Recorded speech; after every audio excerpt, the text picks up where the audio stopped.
And there are growing demands tonight for another overhaul, this time of our reliance on cheap foreign labor overseas.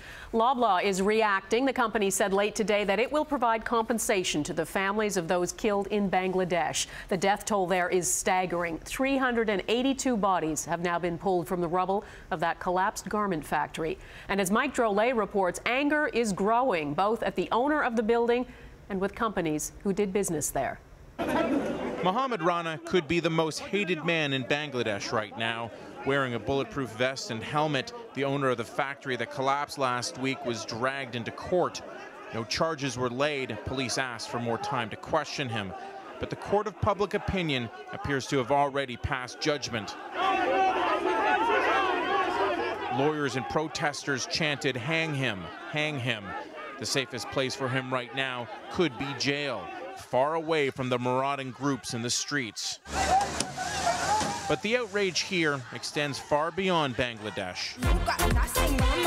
Thus far, Joe Fresh has become the Canadian retail face of foreign investment, the only company to acknowledge sourcing clothes from the Rana Plaza after one of its labels was found in the rubble. In a way, I don't have a lot of sympathy for that, because any company going into Bangladesh should have known that these risks existed. It's not the first factory disaster. The backlash so far has been extreme on Joe Fresh's Facebook page, prompting quick damage control. Loblaw, which owns Joe Fresh, is one of several companies meeting with the Retail Council of Canada today to develop new strategies. And it's looking for advice where it hasn't ever before.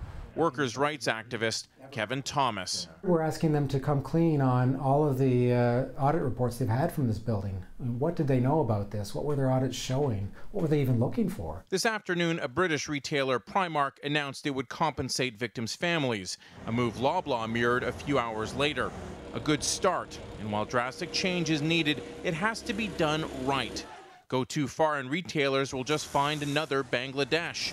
But this retail expert says it can be done. Cheap labour does not mean cheap products for Canadians.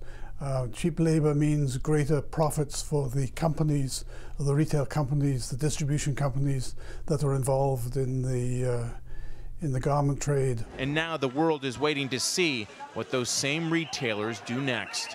Mike Drolet, Global News, Toronto.